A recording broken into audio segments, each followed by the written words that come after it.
అని. నీకంటే ముందు నేను ఎందుకు వెళ్ళాలి అంటే నీకు ఎటువంటి కష్టం కలగకూడదు. ఎందుకంటే నువ్వు నడుస్తూ ఉంటే మధ్య మధ్యలో ఎక్కడైనా ముళ్ళు గిళ్ళు ఉంటే ఆ ముళ్ళను నేను తీసేయడానికి కోసమని ముందుగా నేనే వెళ్తానంటుంది.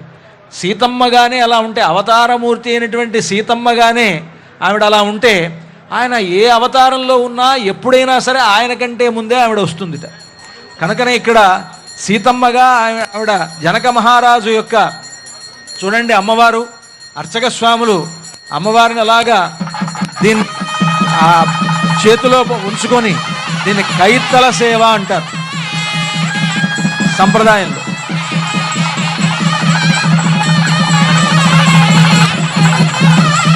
కైత్తల సేవ అంటే అర్చక స్వాములు చేతిలో పట్టుకొని చూపించడం. కైత్తల అంటే కై అంటే చెయ్యి అని అర్థం. కైత్తల సేవ అంటే చేతి పైన ఉంచుకొని అర్చక స్వాములు మనందరికీ కూడా దర్శింపజేస్తున్నారు. అదుగో తూర్పు వైపు నుండి ప్రదక్షిణంగా అమ్మవారు అలాగ దక్షిణం వైపు నుండి అలాగ పశ్చిమం వైపుకు, పశ్చిమం నుండి ఉత్తరం వైపుకు వెళ్ళి మళ్ళీ తూర్పుకి వచ్చి ఉండి స్వామివారికి అభిముఖంగా కూర్చుంటారు. దీనికే శ్రీయోద్వాహము అని పేరు. కళ్యాణం ఒక భద్రాచలంలో జరిగేటువంటి సీతారాముల కళ్యాణంలో సంవత్సరానికి ఒకమారు మాత్రమే ఈ విధంగా సీతమ్మ వారు ఎదురుగా ఉండి కళ్యాణాన్ని స్వీకరిస్తారు. 360 రోజులు స్వామివారికి నిత్య కళ్యాణం జరుగుతుంది. అయినా సీతమ్మ వారు పక్కనే ఉండి కళ్యాణం స్వీకరిస్తారు ప్రతిరోజు కూడా. కానీ ఒక శ్రీరామనవమి నాడు మాత్రమే ఈ విధంగా రాముల వారికి అభిముఖంగా ఉండి రాముల వారి ఎదురుగా కూర్చొని అందరి వలె ఆవిడ ఒక కళ్యాణాన్ని ఈనాడు స్వీకరిస్తుంది. ఇది నిజంగా గొప్ప సౌలభ్యం అంటారు. అర్చావతారమే గొప్ప సౌలభ్యం అయితే అర్చావతారంలో భక్త పరాధీన అర్చకాభిమతిత స్వీకుర్వతే విగ్రహం అంటారు. అర్చకాభిమతిత అర్చకులు ఏ విధంగా అక్కడ సేవను చేస్తారో వారి యొక్క సేవను గ్రహిస్తారు స్వామివారు అమ్మవారు కూడా. ఇక్కడ రామచంద్రమూర్తి మామూలుగా ఆయన విభవావతారంగా ఉన్నప్పుడు ఆయన స్వతంత్రుడు. విభవావతారంగా అంటే రాముడుగా త్రేతాయుగంలో అవతరించినప్పుడు ఆయనకు స్వాతంత్ర్యం ఉంది. అదే ఇప్పుడు ఆయన అర్చావతారంగా ఉన్నాడు. భద్రాచలంలో భద్రాచల క్షేత్రంలో ఆయన ఒక అర్చామూర్తిగా విగ్రహ రూపంలో వేంచేసి ఉన్నాడు. ఇప్పుడు అర్చకులు ఏ విధంగా నడిపిస్తే ఆ విధంగా నడుచుకుంటాడు అనమాట. ఇప్పుడు అర్చకులు ఏం అవుతారు ఇక్కడ అంటే అర్చక స్వాములు ఒక సందర్భంలో తల్లి అవుతారు భగవంతుడికి, ఒక సందర్భంలో మంత్రి అవుతారు, ఒక సందర్భంలో వాళ్లే పుత్రులు అవుతారు, ఒక సందర్భంలో భార్య అవుతారు. ఒక అర్చకుడే ఇన్ని రకాల పాత్రలు పోషిస్తాడనంట. ఇది స్వామివారికి ఏమిటంటే ఆయన చేసేది అభిషేకం చేసేటప్పుడు తల్లి అవుతాడు, అలాగే ఆయనకు ఆరగింపు చేసేటప్పుడు భోజనం పెట్టేటప్పుడు తల్లి అవుతాడు, ఆయన ఊరేగింపు జరిగేటప్పుడు ఈ వీధిలో ఊరేగింపు జరగాలి, ఆ వీధిలోకి వెళ్ళాలి, ఈ వీధిలోకి వెళ్ళాలి అని నిర్దేశించేటువంటి వాడు అర్చక స్వామి. కనుక మంత్రిగా ఉండి ఆ ఊరేగింపును నడిపిస్తారట అర్చక స్వామి.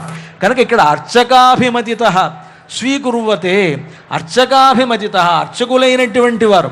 అర్చకులంటే మీరంతా అనుకుంటారు అర్చకులు చేస్తున్నట్టుగా, అలా కాదండి. భక్త పరాధీన అర్చకులంటే కేవలం వాళ్ళనే కాదు, వాళ్ళు ఒక రకంగా సేవ చేస్తున్నారు, మనం ఒక రకంగా సేవ చేస్తున్నాం. మనం చేసేది అర్చకత్వమే, వాళ్ళు చేసేది అర్చకత్వమే. అంతే తప్ప అర్చకులంటే వారు మాత్రమే అనుకోకండి.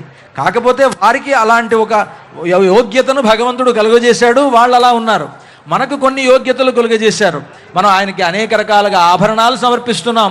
చూడండి, త్వరలో మనకు తెలంగాణ ప్రభుత్వం మన భద్రాచల క్షేత్రానికి 350 కోట్లు రిలీజ్ చేసి భద్రాచల క్షేత్రాన్ని అభివృద్ధి చేస్తోంది అని అంటే వాళ్ళు కూడా స్వామికి చేసేటువంటి అర్చకత్వమే అది. అంటే గవర్నమెంట్ మొత్తం తెలంగాణ రాష్ట్రం అంతా కూడా ఈనాడు రామ సేవలో తరిస్తోంది అంటే ఎంత గొప్ప విషయం అది.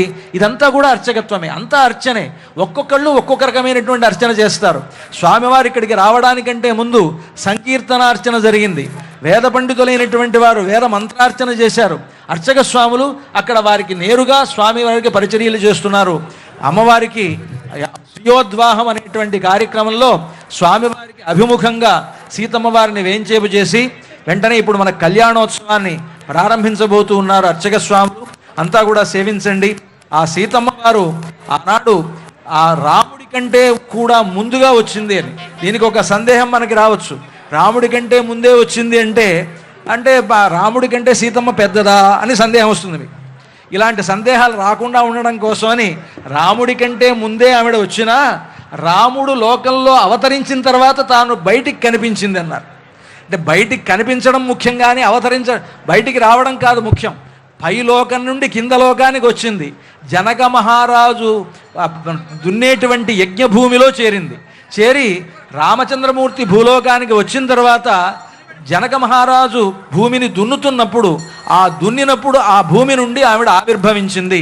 కనుక సీతమ్మ వారు ముందే వచ్చిందంటే అర్థం రాముడి కంటే ముందు పుట్టిందని అర్థం కాదు.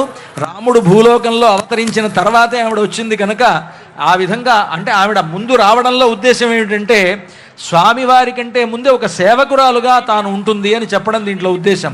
కనుక అలాంటి సీతమ్మ వారు ఇక్కడికి వేంచేసి ఉన్నారు.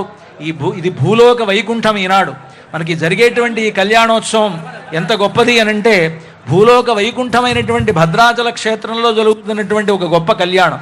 శ్రీరమ సీతగాగా నిజ సేవక బృందము వీర వైష్ణవాచార జనంబుగాగా